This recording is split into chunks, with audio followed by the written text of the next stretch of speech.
So good evening everyone, how are you today? Good. Excellent, so we're just going to go around and do some quick introductions. So I'm Vicky, I'll be your educator this afternoon. So we'll start with you. Right. Tanya? And Hayden. Excellent, so please make sure you've got your phones turned off. The restrooms are just down the hallway to the right, and there are 2 fire escapes in case of a fire. You've got the back door just there and through the front door just that way, so make sure you have an exit in mind, probably that one because it's closer, but I suppose it depends on where the emergency might be. So today we're going to talk about focusing on listening, clarification and responding. So who's got an example for me? Anyone want to offer for either listening or clarification or responding? Yes, Tanya. It's a good idea when you're listening to be looking at somebody. Yeah, absolutely. Good eye contact shows that you're paying attention. Mm-hmm. Anyone else? Yeah, also just give good responses to other people's feedback so they're aware that you're listening and Absolutely. paying attention. Yeah. That's where clarification comes in. So Yeah. if someone's talking to you, you can sort of repeat back what they've said so they know that you have heard them and are actually paying attention. So in this session, we are going to do a quick case study. So I'll give you those in just a moment and we'll go through the answers at the end as a class. So while you've got the case study and you're looking at it, we're going to do a PowerPoint display on open-ended questions, closed-end questions, appropriate ways to listen and respond. So can I ask you, when was a time that you felt you were not being listened to when you were trying to get your point across? Yes, Tanya. When you sort of receive an inappropriate answer to a question that you've asked, you don't feel like someone's actively listened to you because their response doesn't make sense. Yeah, absolutely. Absolutely. Another good example is if when you're trying to have a conversation with someone and they're looking down in their phone and yep, alright, that sounds good. It's another really frustrating situation when you're trying to be heard. What about you, Robert?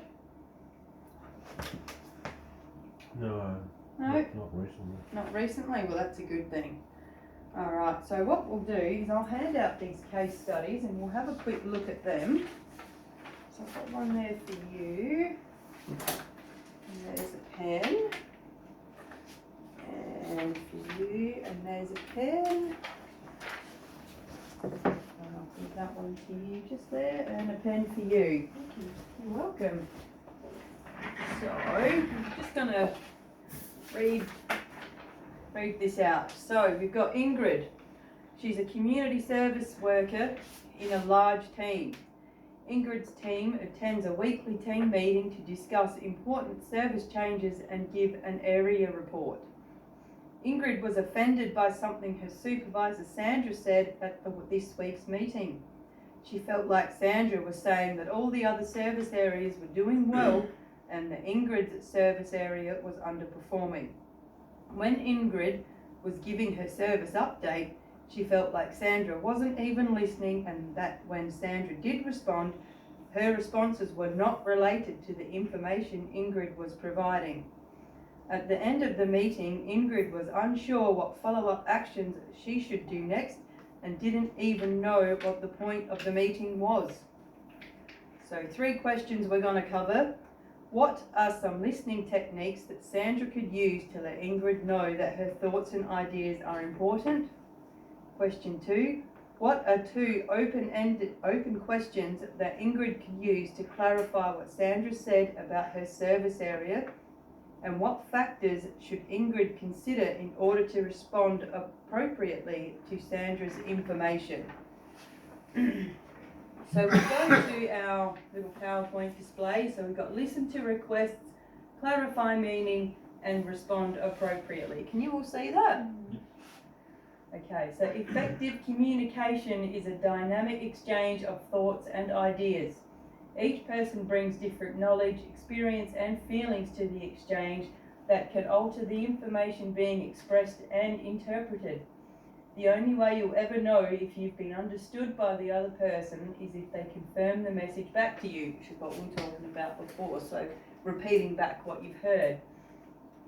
Likewise, you can never really know that you have understood a message until you have sought clarification on your own understanding, which is where questions come in. You can ask questions if you're not sure that you've understood what they've said. Ask a question to get some clarification. Good communication is a whole body response that tells the speaker that you are listening and that you care about them and that you believe that what they have to say is important. By actively listening to requests and clarifying meanings, you will be able to get the most out of each exchange and respond appropriately every time. Okay, so we've got active listening. Who could give an example of active listening? Yes? Responding correctly, as in repeating what they're saying. Eye Absolutely. contact. Yeah. Turn towards them. That's right. Good body language also shows that you're interested. Because if you're talking to someone and they're slouched and, folded arms or whatever, that shows that they're really not interested in anything you've got to say. So I've got some examples here. So briefly recap what the speaker's message in your own words.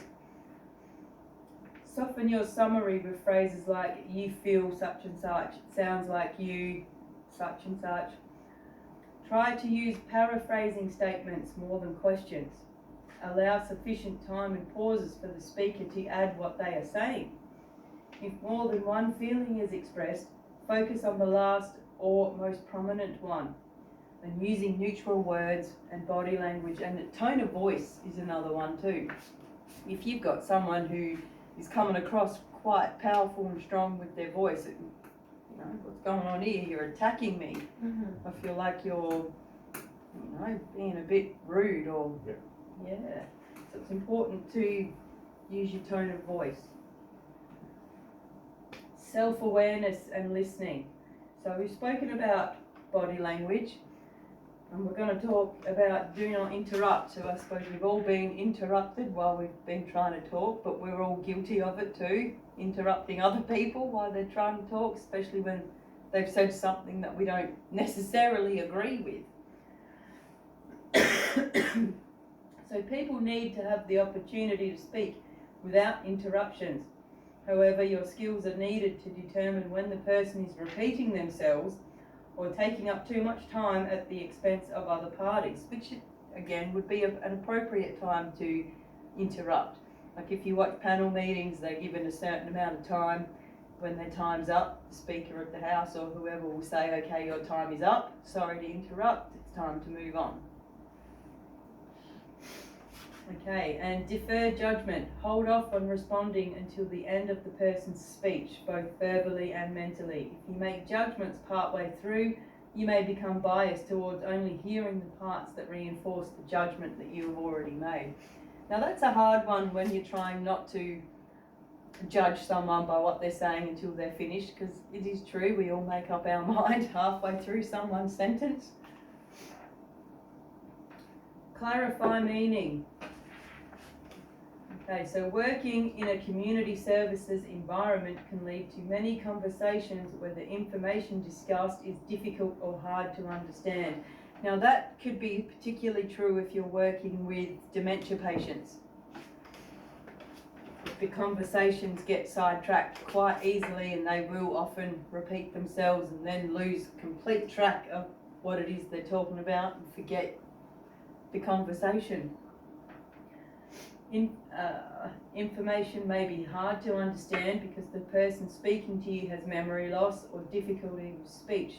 Have you, I remember, I'm going to share a little example here. When I was working at a nursing home in Goolwa, there was a lady there who had a severe speech impediment and I found it really difficult to understand what she was saying. Those who'd worked with her forever could pick up on it quite easily, but I really struggled and I had to really sit and try to pay attention. That's where repeating came into it.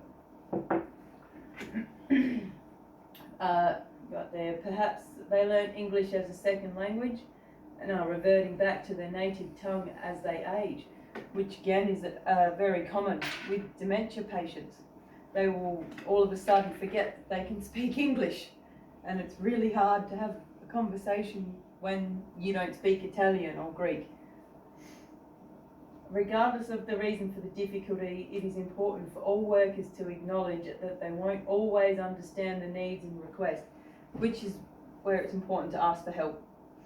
If you need help by a fellow staff member who knows that patient better, by all means, go and ask them for some backup. Open-ended questions. Who can give an example of an open-ended question?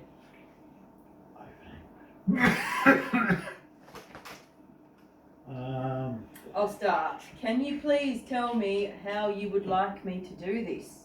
Mm-hmm. An open-ended question is a question that requires more than a yes or no answer. You need a full sentence as a response. So another example of an open-ended question would be, what would you like for dinner?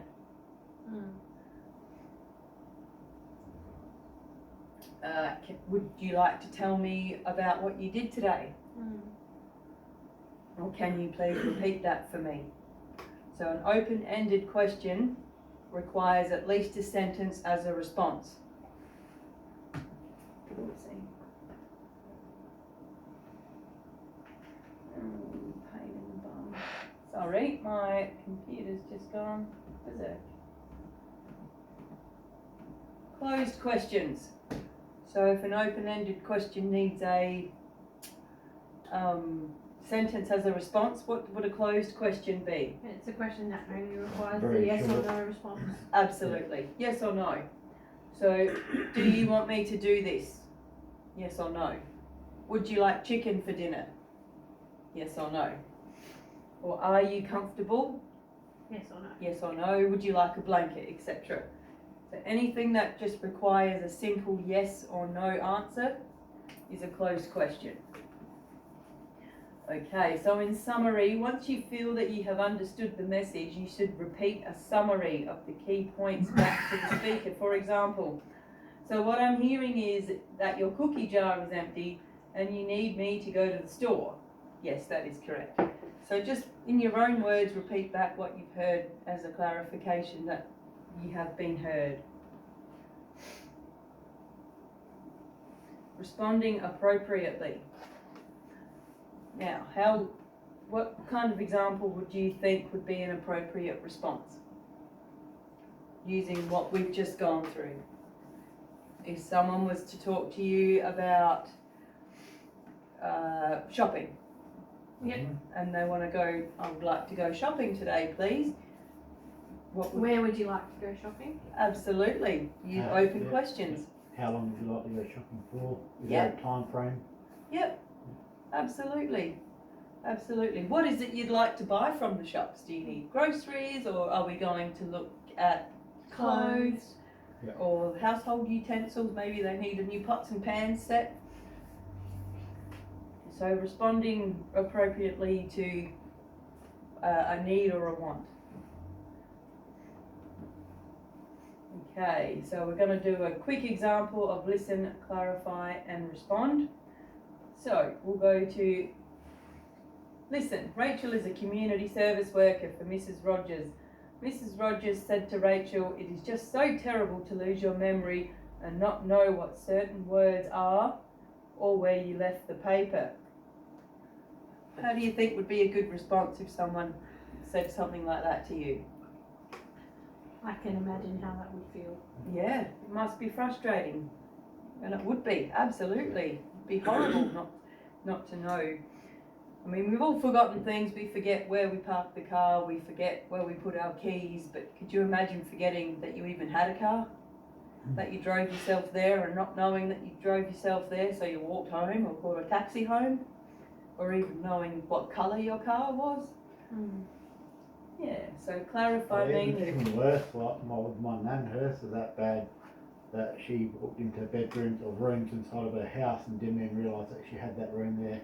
She told my uncle off one time for building onto her house, saying we built on this room and put it there and didn't even ask me.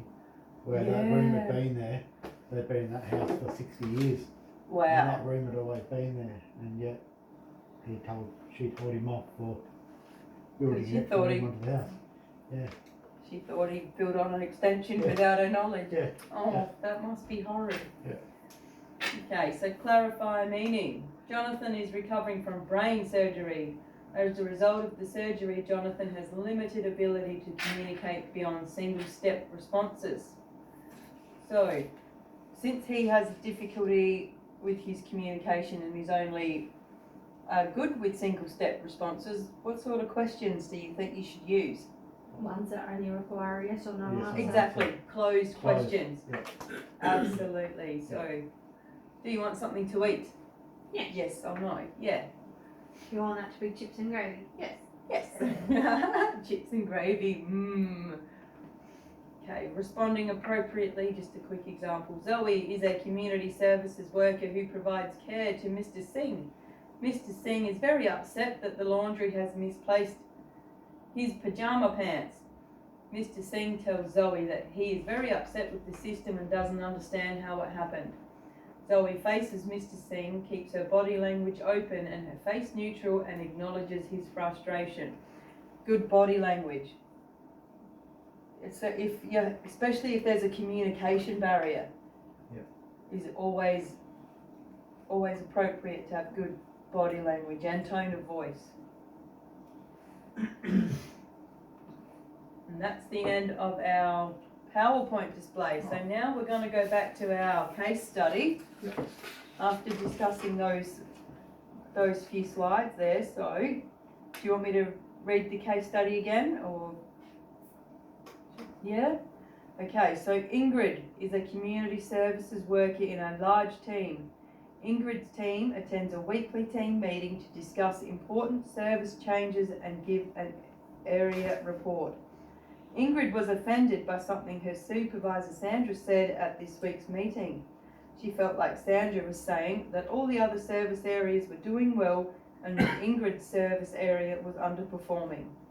When Ingrid was giving her service update, she felt like Sandra wasn't even listening, and that when Sandra did respond, her responses were not related to the information Ingrid was providing.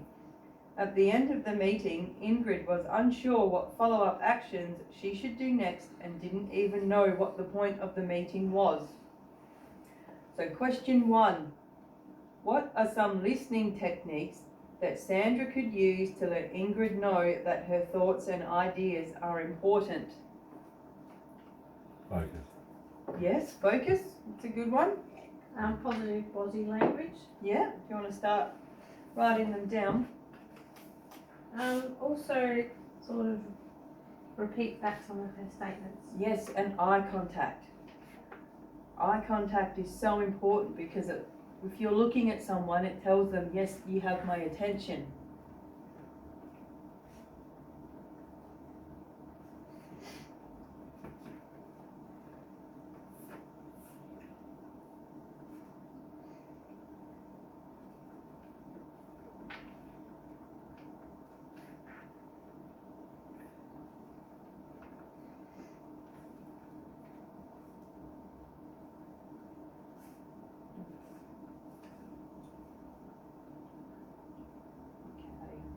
Are you ready for question 2?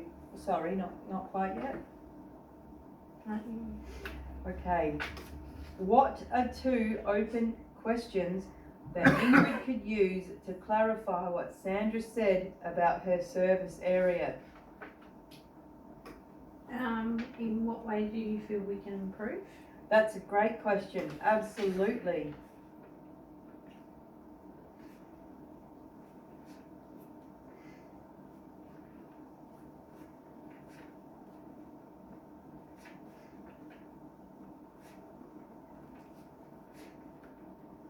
Also, maybe she could ask the other way. So, is there certain areas that you feel we are failing in? So, because she's saying that's how she felt, but Yes. it wasn't necessarily perhaps what Sandra meant. Yeah. So, Or is there you specific could ask area- what action she would suggest were taken. Yeah, that's a good question too. That's a great question.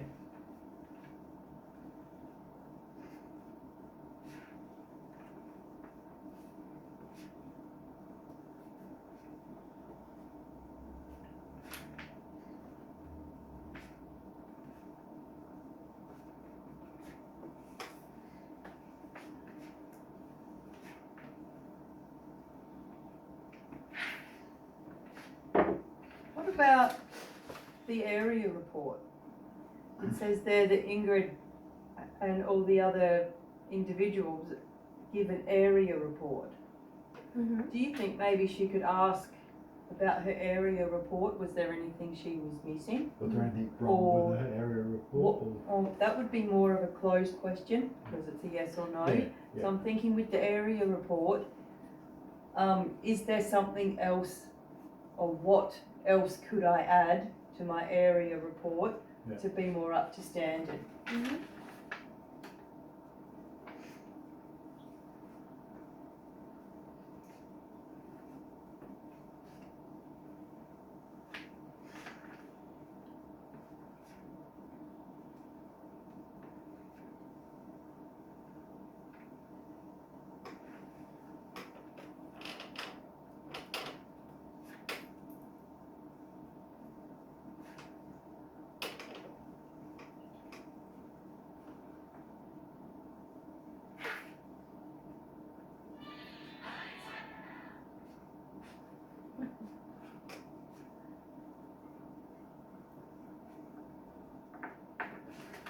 Okay, and last question.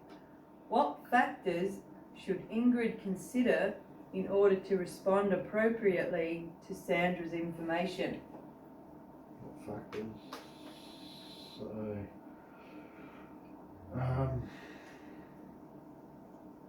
Is that how she's behaving, or? More how she's presenting her information. So what factors I've she, probably given, obviously, another one like up the top we had positive body language. So Yeah. probably give positive feedback rather than being negative. very Give true. her something positive to look at, to work towards. Another thing that Ingrid could consider is that Sandra is obviously the manager of multiple areas. She needs to understand she would have a lot of areas to cover, and although it would make it hard, I mean, we understand Ingrid's frustration, but if Sandra's in charge of so many different people here, she would be under her own stresses, and that could come across in the way she's presenting her information. It says here, when Ingrid was giving her service update, she felt like Sandra wasn't listening. So what she could have done, How long's the meeting been going for? yeah, exactly, factors of how, the time We frame. have these things all the time, they're actually time limited. Yeah, fantastic, that's a great idea. Concentration spans are limited. Yes, yes. So she could have, another thing Ingrid could have done was she could have asked Sandra questions to clarify that she understood what she was saying. Whether they be open or closed, it wouldn't matter too much, but if she wants to know for sure that she has Sandra's attention, asking questions is a good way to clarify that.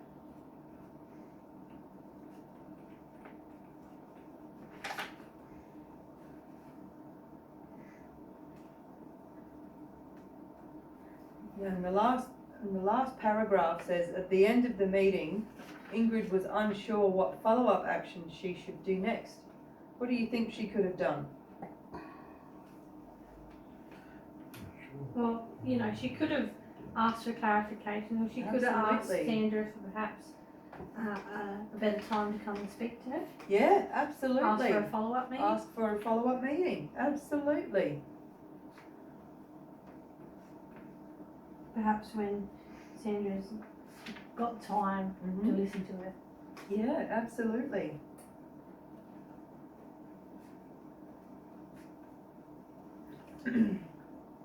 All right, fantastic. So if you could please write your names on the top. Excellent. So if we're going to go back, just quickly give me an example of listening to a request. If you're listening to someone's request, what's a good listening technique? Showing eye contact. Yeah. Yep. Definitely. Okay. So you could like go, I hear that you're requesting this, is that correct? Yes, good. And clarify meaning, example? By basically repeating the question to them in a sort of way and making sure what they're saying is what you heard properly or what they actually meant to say the first time. Beautiful. And what about respond appropriately? So respond in a positive way. Don't Yes, good one. Don't tear what they've asked to pieces. Yes, Give it back to them in a positive way. fantastic. Excellent. Well, good class, everyone. You all did really, really well. Really well. I'm happy with how that went. Do you have any feedback for me for how you think it would have been done differently? Did you find it interesting? That's pretty interesting. It's good. Yes? Yeah. Anything I could have done differently or better? No, I think you've done it well. Kept it to a reasonable time frame, Excellent. so things didn't go for a very short time or a very long time either. It was Excellent. easy to focus and fulfill the task. Excellent. Well, thank you so much, everyone, for coming. And if you want to leave them on my desk, I'll have a look at them. Thank you. Thank you.